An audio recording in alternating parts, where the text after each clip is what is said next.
yang kembali lagi di propaganda program sepak bola untuk Anda. Kak Alika sebagai wibu ya kayak. Kalau misalkan suatu hari nanti ke Jepang nih, pengennya liburan kemana Kak? Aduh, justru karena sebagai wibu saya pengennya ke Isekai. Isekai ya, ke dunia lain ya. Tidak ada ya. Tapi kalau misalnya sebagai itu mungkin saya lebih ke Akihabara. Akihabara. Misalkan iya. Pusat infotainment dan entertainmentnya gitu. Bener. Mau beli merchandise ini ya, apa? AKB. Wah, enggak dong ya, AKB ada, cuma yang tentang yang anime, manga segala macam di Akihabara itu paling. Di Akihabara itu di Tokyo ya. Tokyo. Iya. Kebetulan teman saya juga pernah ke Tokyo. Waduh. Jadi kan ya kan. Apa sih? Bagus ya. Arhan kan teman Anda? Iya. Aduh. Dan ini juga yang dirasakan nanti Kak sama Pratama Arhan. Benar. Yang baru direkrut oleh Tokyo Verdy ya. Rame banget. Iya, jadi kan si Arhan juga nanti pasti bosen ya main bola terus gitu. Dan suatu hari nanti dia juga pasti bakal liburan gitu. Mungkin lagi musimnya berhenti atau lagi break. Bisa lah Arhan jalan-jalan ke Jepang, jangan di kosan mulu gitu. Bener. Dan kalau misalkan bisa dilahirkan kembali ya kayak, kayaknya penggemar budaya Jepang kayak Alika ini mungkin ingin dilahirkan sebagai pesepak bola Kak. Kayak Arhan. Karena pesepak bola ini meskipun dia lagi kerja, tapi kalau away, iya kan jalan-jalan juga. Iya, jadi dia mengunjungi tempat-tempat lain di Jepang. Dia pusat Tokyo Verdy di Tokyo.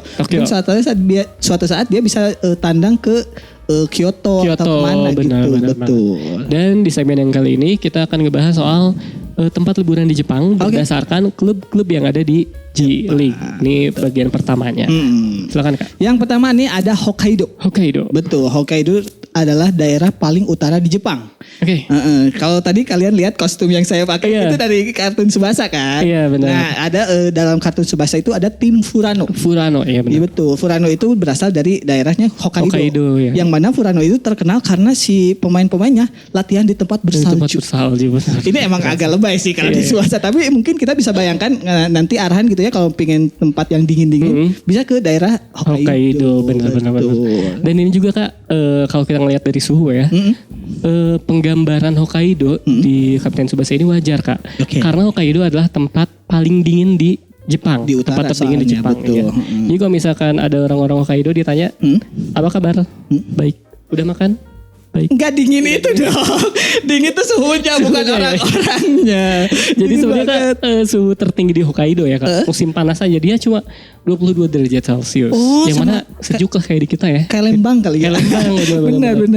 Dan suhu di musim dinginnya ini mencapai minus 7 derajat Celcius. Mungkin yang berbeda ya. Dan ini menjadi beralasan juga kalau Hokkaido ini dikenal dengan festival musim dingin. Wah menarik. Gitu. Nah si destinasi utamanya di Hokkaido ini ada beberapa nih. Yang paling utama tuh karena kalau kalian suka nonton acara-acara Jepang, onsen atau pemandian air panas. Itu kalau saya favorit Alika ya. Iya. Di saya juga ada. Itu semacam lah. Tapi ya emang yang terkenal di sana tuh ada pemandian air panasnya di Hokkaido. Ada sejumlah lokasi terkenal nih namanya seperti Nobori Betsu Onsen dan Zozankai Onsen. Berikutnya karena ini adalah daerah yang suka bersalju ada juga Resort Ski. Resort ski. Yang mana itu olahraga juga di sana kan ski. Nah, lokasinya ada di Niseko, Rusutsu, Tomamu dan juga Kiroro. Dan Hokkaido ini terkenal juga dengan saladnya Kak. Oh, kuliner nih. Ya, saya suka beli kan suka ada promo di Gojek. Bukan, itu bukan Hokkaido sama Hokkaido. Emang beda ya? Beda. Ini nih tiba-tiba yang gak tahu bahasa Jepang. Kirain kalau bento itu dari Hokkaido. Bukan. Beda lagi. Dan kita pindah tadi di Hokkaido dan sekarang di wilayah Tokyo Kak. Ya, jadi di Tokyo pada musim 2022 ini diwakili oleh 7 kesebelasan Kak. Oh banyak ya? Atau paling banyak di J1 League. Mereka ini adalah FC Tokyo, Urawa Red Diamonds, Shonan Bellmare, Yokohama Marinos, Kashima Antlers, Kashiwa Reysol. Ada juga Kawasaki Frontale dan Kawasaki Ninja. Yang terakhir saya tahu itu bukan. Kawasaki Ninja itu motor kita semua. Tapi emang mungkin kayak Londonnya lah ya. Timnya banyak kan di sana. Londonnya di sana. Ini Kak saya jadi ingat ya tebak-tebakan waktu kecil dan pas udah gede tuh jadinya kasar Kak. Apa tuh? Apa bedanya motor sama monyet? Oh, ini khusus buat orang Sunda ya. Kalau motor Kawasaki, kalau monyet Kawasia. Dan ternyata pas udah gede saya sadar itu teh kasar gitu. Iya ya. Bukan itu teh. Aduh. Nah, sebagai kota terbesar di Jepang, Tokyo ini menawarkan banyak hal, Kak. Oke. Mulai dari budaya modern hingga sejarah Tokyo saat masih bernama Edi. Edi mah itu Parto Edi Supono. Gimana? Nah, kalau misalnya Arhan nih pengen di Tokyo, dia pengen jalan-jalan sebenarnya gak jauh. Dia kan nih. di Tokyo ya. Benar. Ada destinasi di Tokyo tuh banyak banget. Nah, salah satunya ini yang Istana Kekaisaran. Istana di Edo Kekaisaran, tadi ya. betul yang dulu zaman mereka kekaisaran. Istana ini merupakan tempat tinggal Kaisar Jepang yang terletak di distrik Chiyoda. Oh, Betul. iya. Jadi kalau di Bandung mah itu jualan jersey. bukan. Udah lagi itu juga. Nah, kalau misalnya Arhan pengen belanja nih Ginza adalah jawaban terbaik karena itu juga area belanja paling sibuk di Tokyo. Dan itu mungkin sama ikoniknya sama Times Square di New York. Di New itu York. daerah sibuk lah di sana. Iya, sibuk. Betul. Kalau di kita mah kan si siapa? Ardito tuh suka Ginza ya. Bukan itu Ganza. Ganza. Tuh. Dan kalau misalkan main bersantai nih, Arhan, dia bisa datang ke Taman Ueno, Kak, yang merupakan taman terluas di Tokyo. Dan di Taman Ueno ini uniknya di dalamnya tuh udah ada destinasi wisata lain, Kak. Jadi bukan cuma taman, yaitu ada Museum Nasional Jepang, kebun binatang, ada museum seni, galeri seni, hingga kuil Toshogu namanya, Kak, gitu. Nah, kalau Paris ini punya Menara Eiffel, Jepang juga punya Tokyo Skytree atau Tokyo Skytree. Jadi ini tuh menara tinggi banget, tingginya tuh 634 meter dan merupakan bangunan tertinggi bukan cuma di Tokyo tapi juga di Jepang. Boleh lah Arhan di Menara Tokyo terus nulis aku sayang kamu. Ala ya. Nah, yang berikutnya ada Keihanshin. Keihanshin ini adalah area metropolitan di Kansai yang terdiri dari Kyoto, Osaka, dan Kobe. Ini salah satu daerah terkenal juga nih di Jepang, daerah kayak Kansai. Jabodetabek ya? Betul. Nah, di Keihanshin ini terdapat 4 kesebelasan. Sebenarnya ada Karezo Osaka, Gamba Osaka, Kyoto Sanga, dan Pisel Kobe. Tempat di mana Iniesta bermain. Nah, kalau misalkan itu kan tadi di 3 kota ya berarti ya. Kalau di Osakanya nih yang paling terkenal ini adalah Istana Osaka, Kak. Karena tingginya 42 meter. Jadi buat istana dia tinggi banget. Dan di dalamnya ada museum untuk menunjukkan sejarah si istana tersebut, Kak. Keren. Dan juga ada kuil Hokoku yang didedikasikan untuk pejuang Jepang, Kak. Rurouni Kenshin. Wah, itu agak anime ya. Bukan. Ke Toyotomi Hideyoshi. Oh, tokoh terkenal. Ya, dan dari lantai paling atas juga bisa kelihatan, Kak, pemandangan kota Osaka. Yang berikutnya ada destinasi modernnya. Jadi selain destinasi sejarah masa lalu istana-istana gitu, terus juga biasanya mendatangi Bianglala Tempoza. Mungkin semacam Dufan lah. Yang punya tinggi 112 meter dengan diameter 100 meter. Bianglala ini mungkin terbesar ya, salah satu yang terbesar di dunia. Nah, yang ini yang uniknya katanya satu putaran Bianglala ini menghabiskan waktu 17 menit. 17 menit. Kalau di pasar malam kan cuma 5 menit. Bahkan gak capek. Itu juga diputar terus sama si abangnya. Kalau di sini bisa 17 menit. Iya, dan katanya kalau yang udah pernah ke Bianglala Tempoza itu, suasananya tuh kan bakal jadi romantis banget. Wah, di malam hari. Cocok nih Arhan nih, bener. Dan buat yang suka adrenalin, katanya ada juga gerbong khusus yang tembus pandang, Kak. Oh, jadi kita bisa lihat dasar gitu. Dasarnya dan di dalamnya katanya diisi juga sama ular kobra dan nagin. Kayak itu lebih ekstrim sih itu kamu mungkin.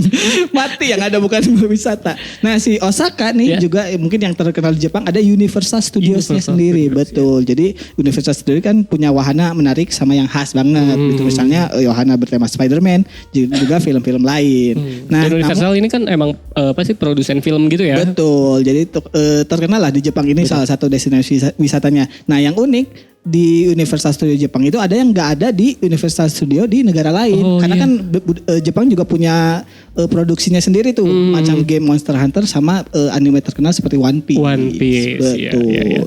Dan kalau nggak salah ada wahana Asyap juga. Bukan. Itu yang kemarin bukan Universal ya? Bukan. Wahana Asyap. Dan selanjutnya kalau itu di Osaka, kalau ini di Kobe. Ya, dan sebagai informasi Kobe ini bukan tepung gitu ya? Bukan Kobe.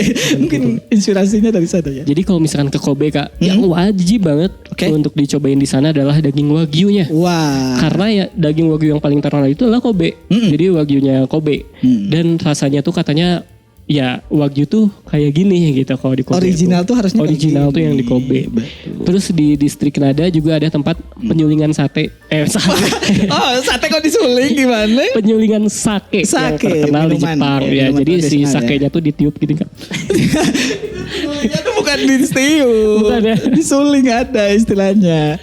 Nah, yang menarik dari Ya, Kobe ini juga ada perpaduan antara budaya Jepang dan juga budaya Barat. Ya, ya. Di daerah Kitano nih misalnya sebagai konsekuensi dari perdagangan pelabuhan di daerah Kitano itu, ini tuh terjadi banyak diplomat yang tinggal Diplomat. diplomat yang tinggal di daerah daerah Kitano. situ, iya. Jadi ya itu jadi kayak pertukaran budayanya Budaya di juga. sana kental banget. Benar. Nah, kalau tadi Kobe, sekarang kita ngomongin soal Kyoto ya. Salah satu bagiannya juga. Kyoto ini adalah kota yang penuh dengan sejarah. Karena kalau nggak salah waktu itu tuh sebelum di Edo tuh di Kyoto dulu Ya, kan ya. pindah kekaisarannya dari Kyoto ke Edo ya. Nah, kalau di Kyoto ini jadi daerah yang punya banyak sejarah. Oke. Gitu. Artinya dia punya banyak pohon, Kak. Karena Sejarah itu dari bahasa Arab, Kak. Artinya sejaratun. pohon.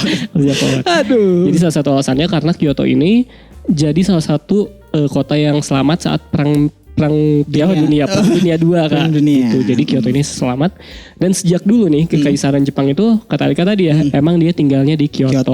Jadi kalau di Kyoto ini banyak destinasi wisata masa lalu lah, masa-masa lampau. Salah satunya adalah Benteng Nijo. Dan ini adalah yang paling penting Kak.